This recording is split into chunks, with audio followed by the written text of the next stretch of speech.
How's everybody doing? All right, good.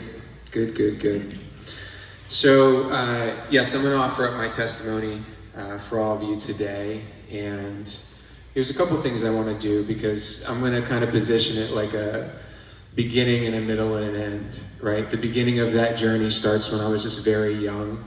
And I would say, like most of us, very innocent. And it's interesting because I can remember my parents telling me this story when I was a kid, and I might have been, I don't know, I want to say 5, 6 years old. I was playing we were in Kansas City, Missouri, so just to give you a little background, my parents were pretty poor growing up. We didn't have a lot of money, didn't come from money. And my mother and father had to work really hard in order to make a living. My father ended up going to medical school, and he went on a government-assisted program. So when he was in medical school, he had to pay back all his loans. And where he went to medical school was in Kansas City, Missouri, okay? So I'm 5 or 6 years old, I'm in the backyard, my mom's in the kitchen, she's kind of peering through this window looking at me, and I'm waving at her, and so all of a sudden there was a farmer that lived like in our neighborhood, and I guess he brought me inside, and my mother's name's Linda, and he said, "Hey Linda, do you know what your son was doing?" She said, "Yeah, he's just having fun in the backyard. He's just playing with some worms." He said, "Linda, those weren't worms." She said, "What were they?" He said, "Those were baby rattlesnakes." And he didn't have just one, but he had 6 of them in his pocket. Now, I don't know if you know about rattlesnakes. See, rattlesnakes are not the most venomous of all snakes. Many of you might know snakes that are more venomous, as a matter of fact, than rattlesnakes. But see, the problem with baby rattlesnakes is that they cannot control their venom. So when they release it all. So one, not 6, but one could take your life. I had 6 in my pocket. Why didn't they release their venom? Why am I here right now? I don't know. But what I've learned about God, and you'll hear this interwoven throughout my story, is that he does not make mistakes. He does not create accidents. Everything is by design. You being here today, although many of you may feel like you didn't even want to be here, you wanted to be somewhere else. But see, God had a plan for you, and so here you are.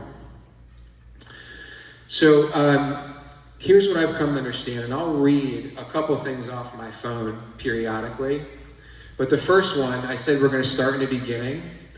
God is spirit, and those who worship him must worship in spirit and in truth. And so it's not just about what we read, but it's about the life that we experience. And so as I mentioned, as a young kid, I had a pretty good life. My parents loved me. They treated me well. I felt really happy with my life. I don't really have recall any negative memories up until probably maybe 3rd or 4th grade. See, because in 3rd or 4th grade is when kids started to size each other up. See, one kid might look at another kid and see something that they thought that they could manipulate or call out, because the reality was, if I call that out in you, then that makes me look like, I don't know, I guess I'm better than you somehow. And so it was really the first time that I started to recognize that I felt some insecurity inside. And I had some fear, and I couldn't put a label on it. I didn't fully understand it.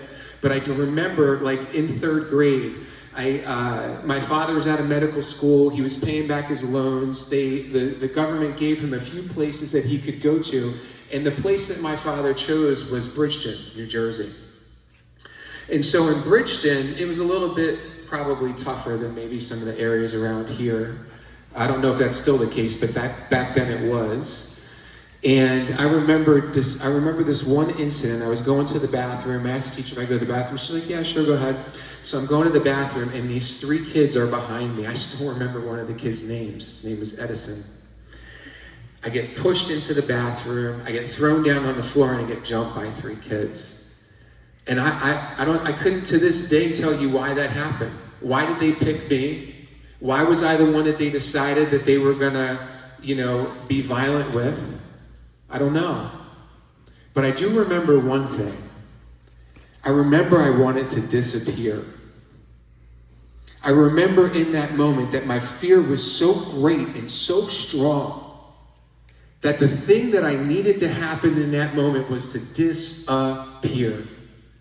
I remember going home and telling my mom, and I remember her and my father calling me in a room and basically just telling me that I got to man up, essentially. That I got to fight my way out of these things, that no one's going to do it for me. And I remember thinking inside when they said that to me, I don't feel like I can do that. So in that moment in my life, that was the first time that I identified who I was and what I was asking to do as there being a difference between those two things. Meaning I felt like I wasn't enough, right? And some of you may have those moments. Some of you may not. Some of you may have amazing lives, and God bless you if you do. That's great. But in this moment, there was a deciding factor that I was like, hey, something's not right with me. And so I go on, and the bullying continued and continued. And then I remember something really interesting. I was playing basketball, and I was on, we had an amazing basketball team, actually. And a lot of the kids, it's funny because a lot of kids were older than maybe they were supposed to be at that time. But all the 8th graders started. I was in 6th grade, and I hustled and all that stuff, but I wasn't like the best or most athletic player.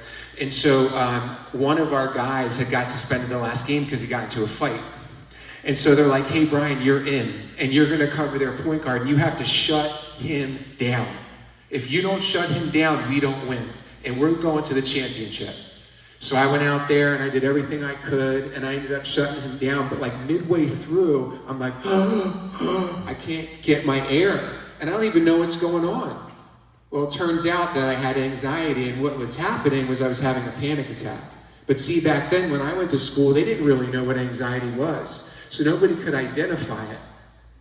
Yet again, another opportunity for me to see that there's something in me that just isn't enough. And so some of the older generations will remember this, and many of you are going to have to YouTube what I'm about to tell you, because you're not going to know what I'm talking about. I remember sitting on the couch watching TV. I had 2 younger sisters, and this commercial came on, Got Milk. Any of you older people, I hate to say older, but right, a little older than what's here, remember that Got Milk commercials? So there's a few that do. YouTube it, and you'll get what I'm about to share with you. So I'm watching this commercial. Here's this young guy. He's being picked on. He's just having a real tough time. He's kind of nerdy. He's got glasses, kind of looked like me when I was that age, honestly. And so all of a sudden, here comes this milk. It's put down in front of him. He starts drinking this milk. He starts going to the gym, and he gets swole. So now he's this swole, handsome-looking dude. All the ladies want to be with him, and all the dudes are afraid of him. And I'm like, that's it. That's the answer. This is what I need. Because if I can do this, then I won't have to be necessarily, I tried to be invisible, but that didn't work. Because they're still seeing me. So if I can become like this guy, then they're all gonna respect me, and then I won't have to show that I'm really scared inside. And so I was on a mission. And so I did that. I drank a lot of milk, I worked out, and then things started to shift for me. Now, I didn't grow up like many of you. I actually, and maybe there are a few in here, but I grew up in Catholicism. So I was raised as a Catholic. I was an altar boy. I had rosaries. I would do, my rosaries all the time. And, but the problem was that, as I mentioned before, the God that I was serving at that moment wasn't like a living God. It was kind of like a God in a box. So it would be like, man, there's this problem. Okay, let me go pray the rosaries. Oh, there's this other problem. Let me go pray the rosaries. But here's the problem with that. I could pray those rosaries as hard as I could, but my life did not change.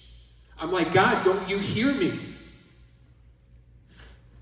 I need you in my life in order for this reality to be what I want it to be, which ultimately was a worldly reality. When I didn't get those answers, I went deeper into the world.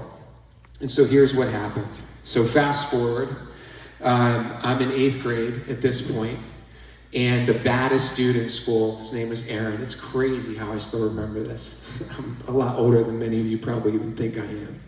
And I'm like, we were on the basketball court. This guy knocks my glasses off my face, and I'm like, where are my glasses? Where are my glasses? My best friend, Phil, at the time, he's like, Brian, they're right here. He's holding them right in front of me. He's like, here they are. I can't even see him. I can't see him. I can't hear him. All I can hear is this voice inside my head where my dad told me nobody likes an animal. That's it. It's the only thing I remember. And I turn around, and I end up hitting this guy. Knock him on the ground. Well, the whole school went bananas. They're like, Brian flushed Aaron. And like, I went from no status to like king status overnight. The world. So my parents notice that there's something that's not right. They see me interacting with the wrong people. They start to get nervous because these people are some bad people. So they lift me out of school and they bring me over into Linwood. A lot of you guys probably know Linwood, a little closer, right? And I go to Mainland. So I'm in Mainland school and it starts all over again. But this time I'm a little bit older. This time stakes are a little bit higher. This time things seem to matter a little bit more. I remember I go out with this girl, her name was Erica, and like we were really tight. And so what I didn't realize at the time, or maybe I didn't want to see it, was I thought that, hey, I had the size, I had the girl, I had all these things in the world that set me apart from everybody else. But then my group of friends that I was with, unbeknownst to me, whether it was jealousy or whatever you want to call it, they were scheming. And so before long, kids that said that they were my best friends were now trying to be with my girlfriend. They were trying to create rumors to separate me from this girl that I was pouring everything into. Because I thought that that's where you get what you need. See, I became very good at being self-sufficient. You don't have to give it to me because I will take it. My discipline, my work ethic, all these things that I had created inside of myself to play basketball, to play football, to run track, to swim. All the things that I had created, I created inside myself. But when these friends came along, in this world that I had created, with this status that I had established, can somebody please tell me why I still felt empty inside?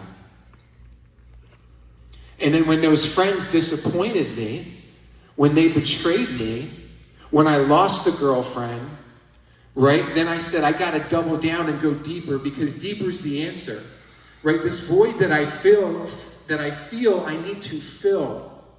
And what that commercial taught me and what the world taught me is that all I need to do is get more of that. If I have more of that, then I'll feel fulfilled. But there's a problem. This is my first encounter with the problem, right? I'm a freshman on the football team. We are crushing it. Like nobody's even anywhere near us. And some of you guys know some people I went to high school with, and they played in the NFL. One for the Raiders, one for the Kansas City Chiefs. Good buddies of mine. And so here's a friend, his name's Rick, and Rick was started with me, and we were good friends, and he had a girlfriend that was best friends with my girlfriend. And so one night, Rick goes out partying, and I didn't know about his after school life. I just knew that his mom and dad were divorced. They were separated. He primarily was with his mom. There wasn't a lot of rules. When we had parties or people would be drinking and stuff, it was always at his house. Right? That was typically what I knew about his after school life. But we had some good talks, man. Some really good connection. And so one night he goes out with a couple buddies, and I don't know how long they were out for, but very early in the morning, they come up to his house to drop him off, and he, I guess, had passed out. He was sleeping. So the guys just picked him up, brought him in his house, laid him in his bed.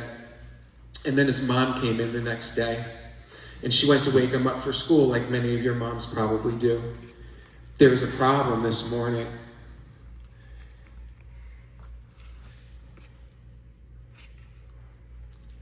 See, what you don't know is Rick wasn't out drinking. Rick was out doing heroin. And when his mom went to wake him up in the morning, he didn't wake up.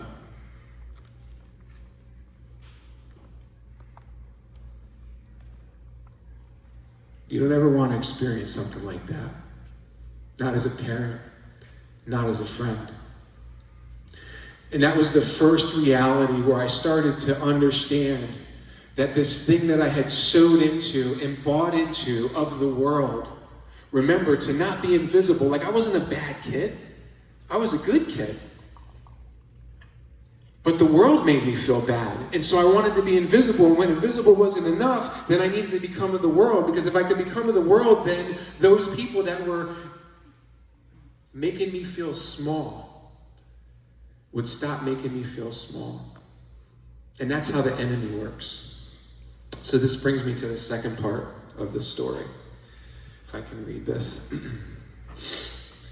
Blessed is the man who endures temptation, for when he has been approved, he will receive the crown of life, which the Lord has promised to those who love him.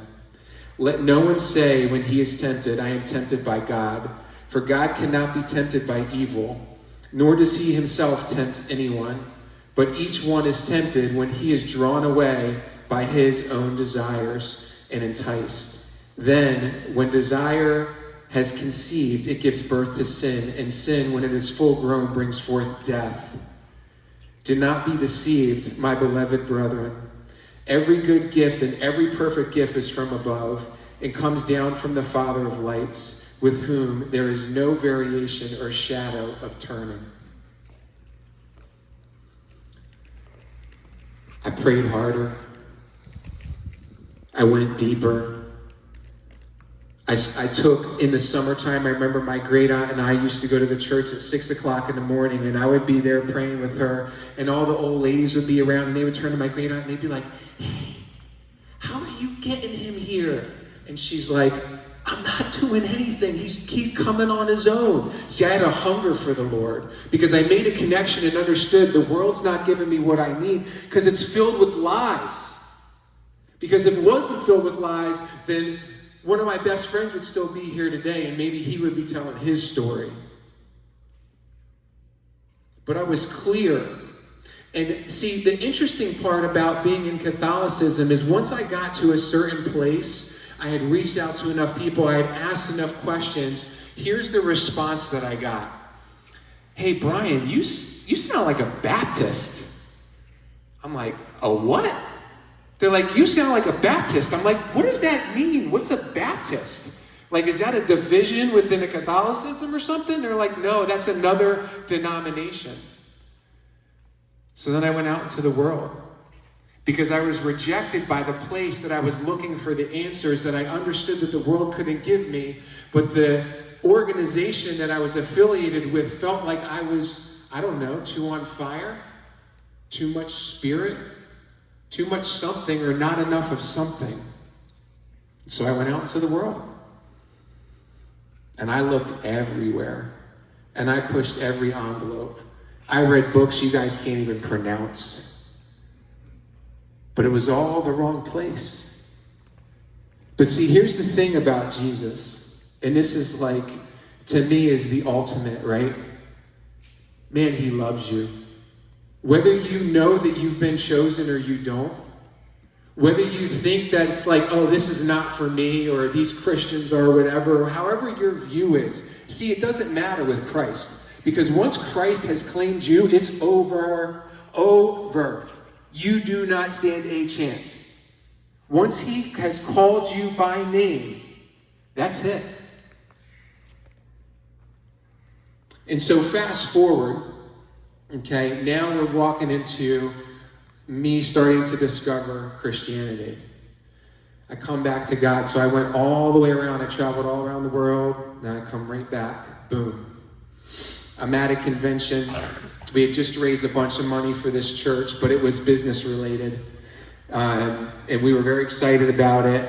And all these people came up to me as you know, they were announcing the amount of money that had been raised for this church. Even though it was like a direct sales organization, that was kind of like my connection, but God backdoored me, right? I didn't know it was getting ready to happen, but God always does. I mean, he's the Alpha and the Omega. He's the beginning and the end. He's the author of everything. And so here he is backdooring me into this financial business where somehow we're doing this thing for a church where we've raised all this money, and I'm standing there and they're getting ready to like show the check or whatever, and then all of a sudden all these people start putting hands on me and praying over me, and I'm feeling this feeling, and it's like almost overwhelming. But what's crazy, it's the feeling that I always desired. It's the God that I always wanted to know, not the God that's dead. Not the God that you might pick up your Bible and look at it and you can't connect with it, or you're not hearing it, or whatever it is. I'm telling you, the one true living God. The one that created you, the one that breathed life into you, the one that loves you with all that he has, that one. So I'm feeling this feeling, and I'm like, man, what's going on? My heart's beating. I'm like, it feels almost like a little bit of anxiety, but I'm like lighter.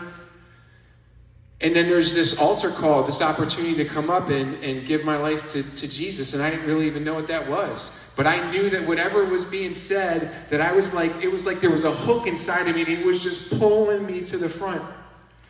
And then that moment I gave my life to Christ, and I wept, and people clapped, and everybody was happy, and then life went on. So I would say that was the beginning of a new relationship with Jesus, and I pray that you guys have the opportunity to do that. But see, that's not where it stops. A lot of people come to believe that if I'm a Christian, that means nothing bad's going to happen to me. If I'm a Christian and I pray to God, that means that life is going to be perfect. If I read my Bible every day, if I'm a good person, things are going to go okay in my life. But God will put that to the test. And this brings me to the end.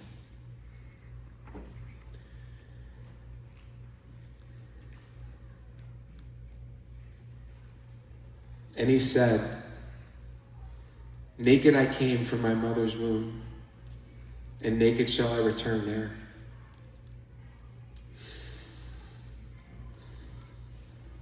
The Lord gave, and the Lord has taken away.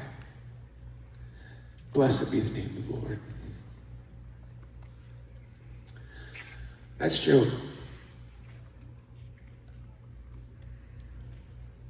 That's a story I never wanted to have associated with my life.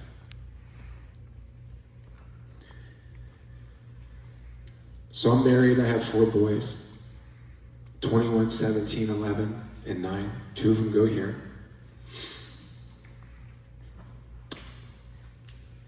When my son Israel turned 4, just turned 4, my son Eden, who's just a year and a half, about younger than him, ended up getting really sick. He had a febrile seizure. I don't know if you know what that is, but essentially think about a computer when it's on overload and it has to shut down. So he had a really high fever, his body couldn't take it, and he went into this febrile seizure. My wife was in a total panic. She called 911.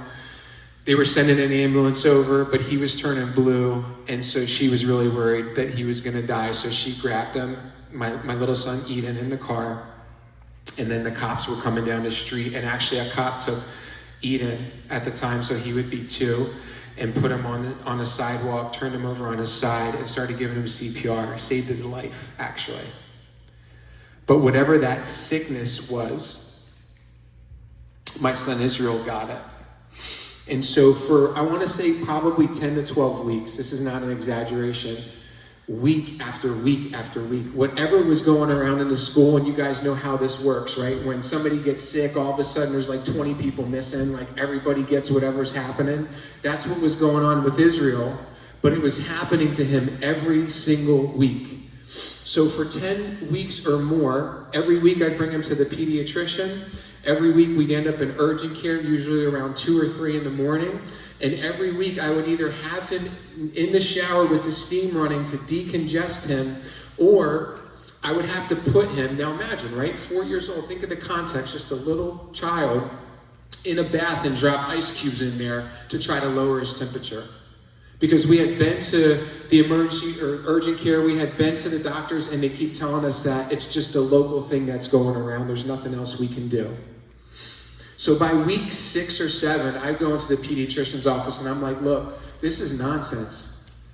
My son has been sick every week. You're not the one taking care of him. I am, and I'm telling you that there's something that's not right. So finally say, okay, Mr. Soucier, no problem. We're going to send you up to CHOP in Philadelphia. And what we're going to do is we're going to take lab work, and then we'll get the results, let you know what they are, but then we'll send them up to the hematologist as well. And so my wife and my son go up there, they meet with the hematologist. The hematologist opens up the lab work for my son, and he goes, hey, everything looks fine. He's like, I don't see any problems here. It's probably just the local thing that's going around the school. Great. So I'm at work, my wife calls me, says she's on her way home. Everything seems like it's going to be okay. Okay. She didn't even make it into the driveway. And the doctor, the hematologist, called my wife and he said, hey, Rachel, I need you to pack an overnight bag. You need to get back here right away. And so I raced out of work. I met my wife. We got in a car. We drove all the way up to Philadelphia. We go in the emergency room. And we're in there, and this hematologist comes out. He says, hey, guys, look, there's no easy way to say this. So I'm just going to say it. Your son has cancer. I'm like, man, I took my nails and I dug them things into my hands so hard because I didn't want my baby boy to see me. I didn't want him to be afraid because he saw the fear in my eyes. But I was broken. See, because you can take me. You can take me all you want. Give me cancer, give me death, but not my baby boy. You can't have my baby boy, because I'm not giving him up.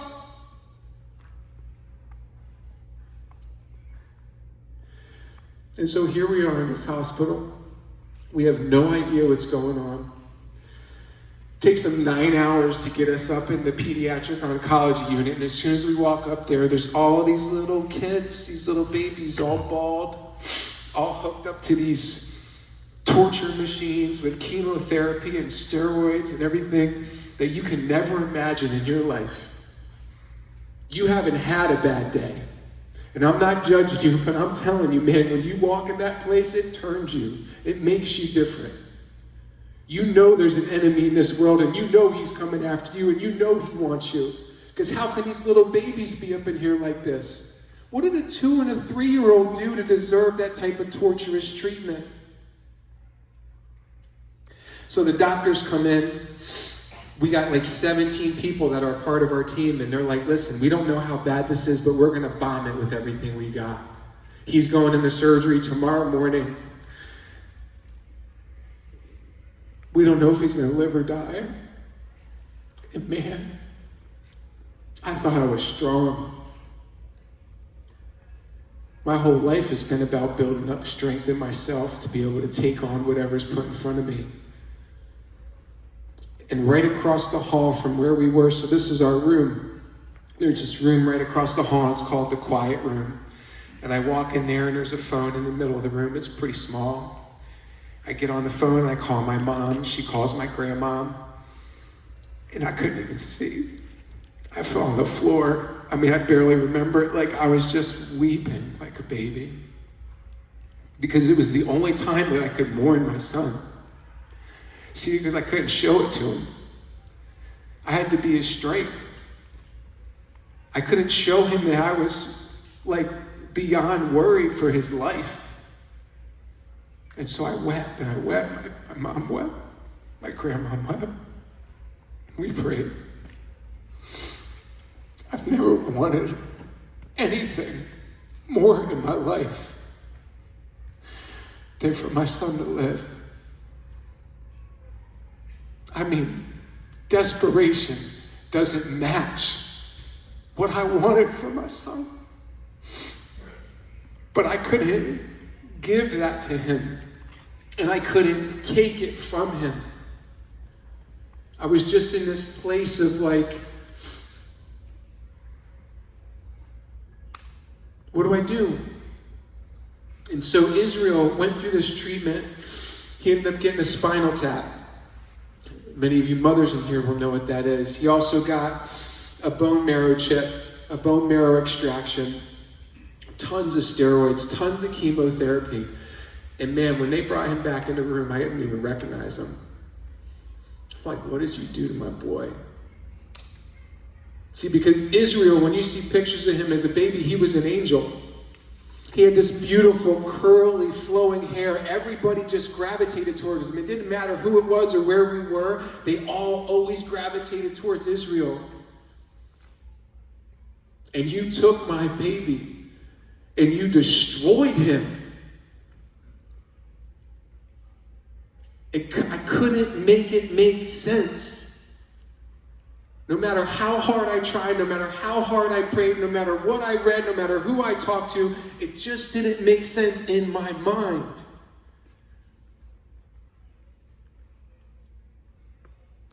And so Israel used to have this room that he liked. So it was probably from that door to that door, I would say, just about, maybe a little bit further. But it was like the length of the wing of the hospital area that we were in. And it was like it would be equivalent to like a playroom, right? You guys might think of it like that. So they had play therapy. So they would bring instruments in there and people would volunteer their time. They would bring animals in there. And the key was that no doctors and no nurses were allowed to walk in this room. So Israel couldn't even walk. He was in so much pain. And so what I would do is I'd get the wheelchair and I'd say, hey, do you want to go down to the room? He's like, yeah, Dad, let's go. And so we would go down to that room every day. And that was a beautiful, beautiful thing for him. What it did, and it taught me something really powerful, is it allowed him to get his mind off of the terrible, torturous things that he was going through. See, because we would be in that wing for 30 days. This wasn't like a one-day treatment, guys. This was 30 days. We were in there for a month. My whole life stopped. And so did the rest of our families. But God was always there. And so there's two big things that happened during that time. Actually, there's three big things that happened. And I want to share those with you because I want you to hear the miracles of who the God is that you intend to serve. See, I didn't realize it then, but what I would come to understand is that my son would be a living testimony. That our family would be a living testimony. That out of all this terribleness, that there was greatness that would come, and the greatness has just begun. Not for me, not even for Israel and what he went through, but for the Lord. So Israel, he ends up having to get this treatment. We're like, I don't know, I want to say maybe 6 or 7 months in. Peg asparaginase, it's hard to say, peg asparaginase. And so what this is like an alternate type of chemotherapy that he needs to live. And so they're like, listen, the problem is sometimes kids are allergic to this, but we're gonna try to give it to him anyway. What it does is it avoids him having to get, like, I wanna say 50 shots. And not just shots anywhere, right? You ever get a shot in your arm? No, shots in his legs, right? Shots in his arms, in the areas that hurt the most. And they're like, we want to avoid that, so we're going to give him this. So they bring us in this room. He's hooked up. They start to administer it, but the problem is there can be a reaction. And so, of course, what happens? Immediately, once Israel gets this, his throat starts to close up. So now we're all panicking because his throat's closing up. The nurses are panicking. The one nurse is so shook that she can't take the steroid that she needs to put into the IV correctly, which will save his life, incidentally. But she does, and he's okay. There's one thing I want to tell you really quickly before I go into the next part of the story. So what does it look like? What did it look like for our day-to-day? Because a lot of people ask this. So you go 30 days in the hospital, then we're home after the 30 days. Here's the key. He is not allowed to have a temperature above 100.3.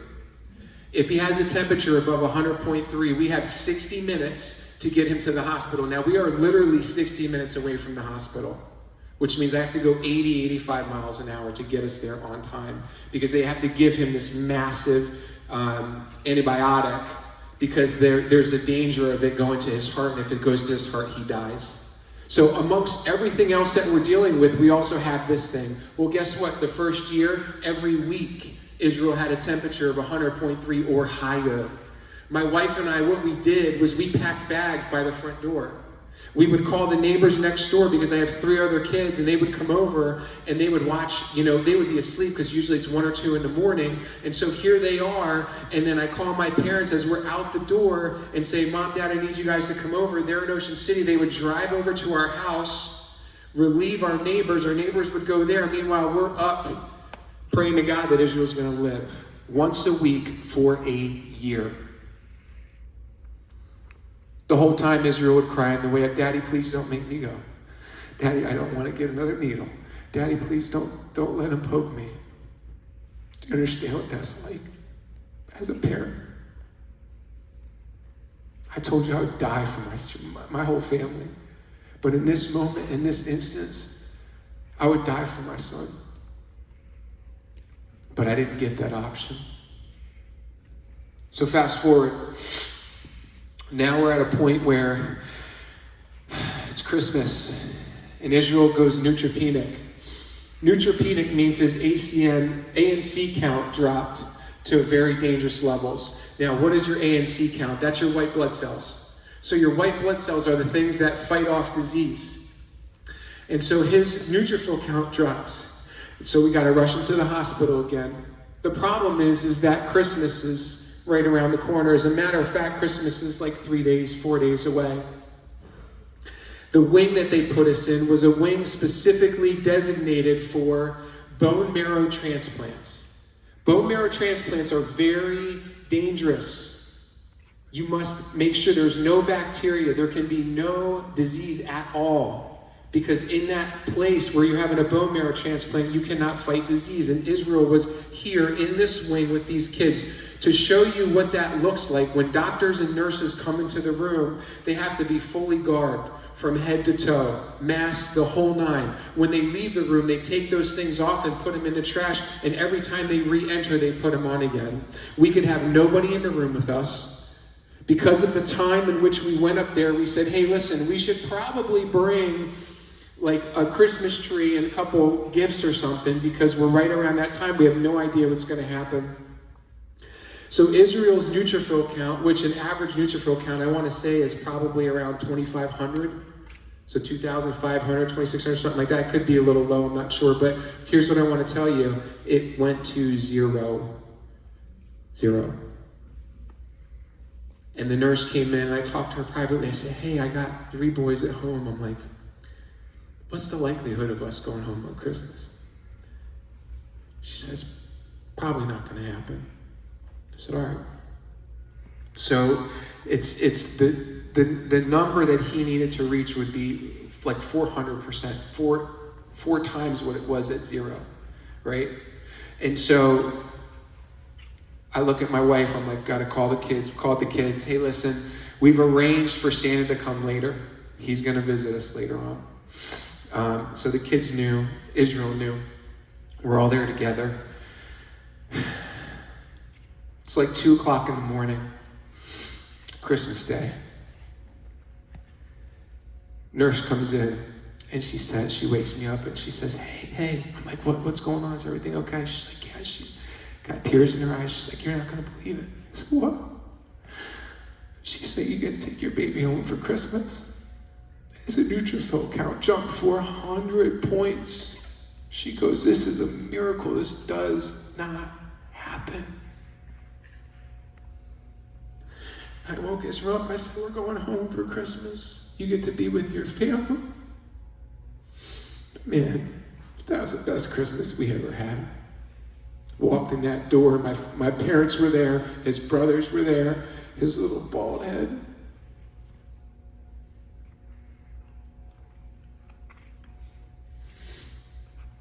Life can be hard. It might not be hard for you right now, or maybe it is. I'm not saying that what happened to me is going to happen to you. And I'm certainly not trying to chastise you to tell you, you gotta do this and you gotta do that. I was just a regular person who tried to do a lot of the right things, fell short a lot of the time.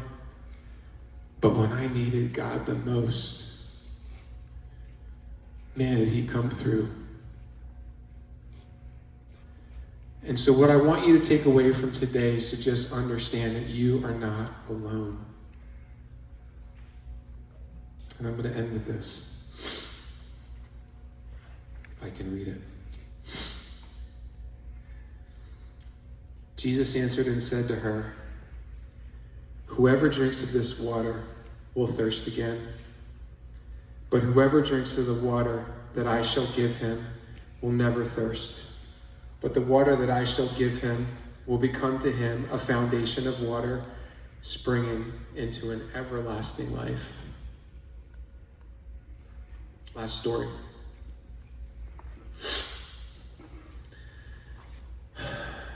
So we're about 2 years into treatment, just about that much. And Israel's body starts rejecting the medicine. Now, nobody can really tell me why. He just started getting these formations on his body, like you'd see these blotches all on his face and his arm. It was just like, looked like infections or something. But his liver couldn't continue to process the chemotherapy. It's very detrimental in the body. And so, yet again, I'm in this state of panic where I'm really worried about him. I mean, we had some miracles along the way, but I think as a parent, you just never stop worrying. There's always a fear I'm going to lose my child. And so, I'm having really bad anxiety one day, and I'm thinking to myself, I don't know what I'm going to do. I can't, how are we going to get through this? If his body won't take the medicine, it's not sewing into him. Like, what's going to happen if he has to stop short? Will he still have the cancer? Like, all this is whirling around in my head. And I hear God very clearly say to me, "Brian, you don't know how much time you have left with your son. But if he goes tomorrow or a week from now, are you going to be okay with how you spent this time right here and right now?" And see, that was a crossroads for me because I realized something really important. See, many of you in this room have things, have problems, have situations that you wish you could wish away. God, I would be okay if you would just remove this thing, or if you would just bring this thing, I would be okay. I wanted it to disappear. I wanted him to never have cancer, but I didn't get that choice. See, but what God made me aware of and what was very clear to me and that I understood was that I didn't have that choice, but I had another choice. I could either spend my remaining time with him, which I didn't know how much time I had, worried about what ifs. What if this happens? What if that happens? What if he, were to die? What if whatever? I mean, it could go on forever. There's so many what ifs in the world. Or I could take the time that God gave me with Israel in that moment, and I could spend that time with him.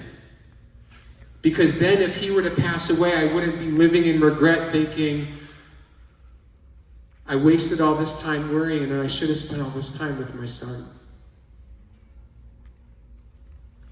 And so what I became very clear about is God was telling me, look, you cannot take this from him, but here's what you can do. You can walk alongside him. You can speak life into him. You can encourage him. You can lift him up when he's down. This is why you're here, Brian. This is why I put you alongside him. Stand for him. And so I say that to you because there's places in your life, there's areas in your life right now where you probably wish they would go away. But we don't always get that option, and it's not because God doesn't love us. God loves me. God loves my family. God loves my son. Some people don't get to take their son home or their daughter. Some people have to live with the loss of a loved one. Some of you in here have had to live with that loss. The enemy would have you believe that God doesn't love you, and I'm telling you that that's a lie from the pit of hell. Your God loves you with everything. But what is he asking you to do at this time in your life? Is he saying to you that you can't wish away this problem, but what you can do is come alongside?